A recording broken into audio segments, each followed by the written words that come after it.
YouTube, it is your boy Zuba coming at you with another video. In this video, I've got the most insane controller settings that you are going to need, as well as the best Warzone settings in general. Be sure to drop a like, comment, and subscribe to the channel if you're new. Let's get right into the settings. So going right on into the settings, I do not play mouse and keyboard, I play controller. If you guys are looking for mouse and keyboard settings, I honestly cannot help you with that. So I do apologize. Going into the controller tab, this is the main portion of this video that you guys clicked on. And for the button layout, this is where it gets a little bit different.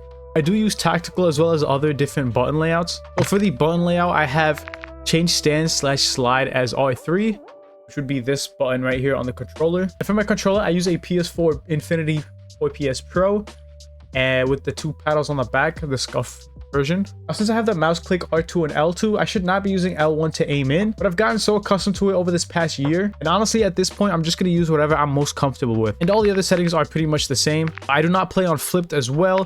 The layout preset is also default. Controller vibration, I have this off. I know a lot of people definitely play with this on, and I used to play with this on as well, because when the controller vibrates as you're shooting, it can really mess up your aim. After turning this off, I found that I was shooting a lot more straight. For the inputs of your dead zone, this is going to be arguably one of the most important settings for your controller. And Call of Duty even added a test feature button for this setting because it is so important. Now, when you first open this up on your controller, the left stick minimum, the default is going to be 15, and the max is going to be at like 99. But I changed this all the way down to 5.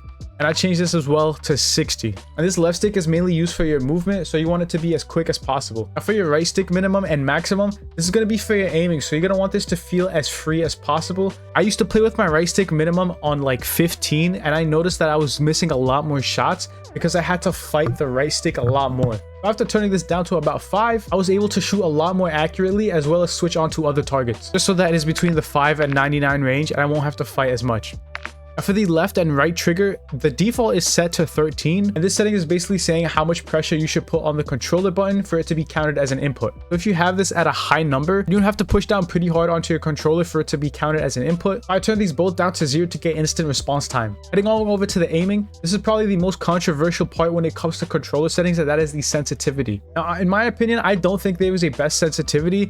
I just think whatever works for you, you should stick with it, but also experiment with other different settings to see which one works the best for you. And I found that 6.6 worked the best for me. I used to play on 5 sensitivity as well as 4, and I also used to play on 8 and 9. And after playing that for a while, I found that 6.6 was the best sensitivity for me. So make sure to use what works for you. This is basically saying how much sensitivity do you want while you are in the aim down sight. Now, if you put this to 1, then your ADS sensitivity will be at 6.6. But since I have this to 0.85, which is my sweet spot, I'm able to move slightly slower in the ADS with my sensitivity. And this is also one of those settings that you need to just play around with by yourself to see which one works for you. Now, for the sensitivity multiplier for third person, vehicles, kill streaks, and all of that, I did not touch them because they're honestly not as important as the ADS sensitivity, so I just left them as is. For the vertical aim axis, I have everything on standard, which is the default settings. For the tactical stance sensitivity multiplier, this is pretty much the same thing as the ADS multiplier, but when you are in tac stance. And if you don't know what a tac stance is basically an ADS mixed in with a hip fire. So I have this on 1 just because I don't really play around with it as much, and I also don't tac stance at all. For the aim response curve type, I have this on standard, and I don't really play around with these settings as much. You can see that my ADS sensitivity multiplier focus is also a 1. Transition timing is constant. I have the sensitivity per zoom off. For the aim assist, I'm obviously going to have it on because I play on controller. For the aim assist type, I have this on default, which is the traditional aim slowdown when you're near a target. For the motion sensor behavior, I have this off primarily because I don't really know what this does, so I don't want to be messing with any new settings that I don't know what they do. Heading on over to the gameplay tab, this is going to be the most important portion of this video, especially if you play Warzone. So automatic sprint, you're going to want this on automatic tac sprint. And all this is whenever you start moving, you are automatically in a tactical sprint, which is really good for moving around on the map as well as gunfights. Slide maintain sprint, you want to have that off. And once you enable automatic tac sprint, this setting should be off as well. Auto move forward, you want that off so that you could be able to control your player. Tactical sprint behavior, you're going to want this on single tap. This will basically make it to where you only have to touch your controller once to start tactical sprinting. You're going to want all of the mantling off. You're going to want all of the ground mantle, automatic airborne mantle, and the automatic ground mantle off, just so that it's going to be so much easier for you to move around and you won't have to deal with automatic and to link during a gunfight. Slide/dive behavior. I have this on slide only, which makes it so much easier to slide cancel around the map. It disables any type of dolphin diving that your player might try to do. So having this on slide only is definitely the go. Plunging underwater, I have this as free, and basically makes it to where you can move around more freely under the water. Parachute auto deploy, I used to have this on, I'm not gonna lie, until I learned how to properly land. And if you're a new player, I highly recommend that you turn this on, because you will break your legs a lot in game. And then once you start getting accustomed to landing, highly recommend that you turn this off so that you could land a lot better. Sprinting door bash, you want this on, so this way you don't have to open doors all the time. You could just bash through them and confuse your enemy and win the gunfight. Ledge climb behavior, you want this on movement based. You want this on movement based to where every time you run towards a ledge, it will automatically make you climb up. Downside behavior on hold. If you use this as toggle, then I don't know what to tell you. You're kind of weird. Change zoom activation, I did not touch this. I just left this on sprint, tactical, sprint focus, whatever the default setting is. Open mount activation, I have this on ADS and melee to where whenever you want to mount, you have to ADS and then click your melee button. And for me, it is my circle. For me, it is circle, but I have to click that to mount. I have this on medium just because it's the default setting and I don't really mount that much. Tactical stance activation, this is going to vary based on what your actual controller settings are, what your like button layout is. So for me, mine is the ADS plus the down button right here. Now for interact/reroll behavior, you better put this on prioritize interact or you will be the slowest player in Warzone. I'm not even kidding. You will be the slowest player when it comes to looting, when it comes to reloading, when it comes to fighting. Your teammates will be in a fight and you will still be looting like that. Like, you need to put this on. Basically what this setting is whenever you go to open up a chest or pick up a weapon, you don't have to hold square or whatever your button is to pick up. All you got to do is tap it and boom, that's it. It's in your inventory. You open the chest, you open the duffel bag, the cash register, the buy station, whatever it is, you opened it. That's it. Out to the armor plate behavior, you want this on apply all. Please put this on apply all. It's so annoying having to spectate at one random that has this on apply one to where he's plating up one plate by one plate. And trust me, you do not want this because you're going to be spamming triangle focused on that rather than focusing on the gunfight. So you're going to want to put this on apply all to where you can literally whenever you're in a gunfight, where did it go? Whenever you're in a gunfight, you're literally going to be running around, slide canceling, do whatever you want to do. If you need to plate up, just hold triangle once and that's it. It's going to automatically plate all of the plates for you and you can run around, get to cover, whatever you need to do. Yeah, that is pretty much it for these settings. I'm moving on to my graphic settings.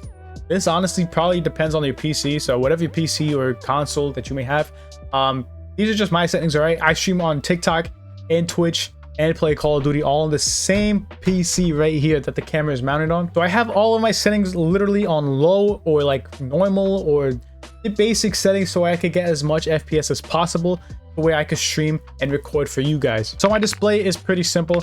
I have 165 refresh rate 1080p monitor, so that is the one that is right here.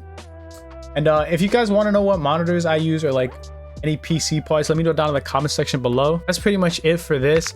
I don't really touch any of these. The most thing is going to be the quality tab. Custom 100, fidelity cast, ray tracing is on. I have pretty much everything normal, low, off, very low. You guys could just scroll through this whenever you like, or pause to copy if you want. I have pretty much everything on low or off just so that I get as much frame as possible. I play on 120 FOV. I know a lot of people say you don't get as much aim assist as that. I don't care, it looks cool. Affected, if you're on PC and you're not playing affected on controller, what are you doing? Independent, you're gonna be zoomed in, like you're gonna be looking at your monitor, you know what I mean? No, go to affected, you can see more and it's less visual recoil. World motion blur, weapon motion blur, it looks cool, I'm not gonna lie, it does look cool, but it messes with my eyes too much and it messes with the game too much to where I can't see any enemies. So I turned it off. Film game 0, you do not want any like grainy stuff on your screen. 50% just so that's the least amount of camera movement whenever you get stunned or shake or anything. So that's pretty much it for that. Audio settings, PC speaker, default system device, stereo. For the audio settings, these are just what I'm working with right now. My master volume, normally I have this on like 80, 90, but because I'm just recording a video right now, I have it turned down. Gameplay music off, dialogue music off, effects music on 100 so you can hear footsteps. Voice chat to 10 because I'm not trying to hear that one random spamming the buy station telling me to buy him back. I'm not trying to hear that. Cinematic music on 0. War tracks volume, I should probably turn this all the way to down. That's probably why I'm hearing some. Okay, so all you need is the effects volume. Let's be honest.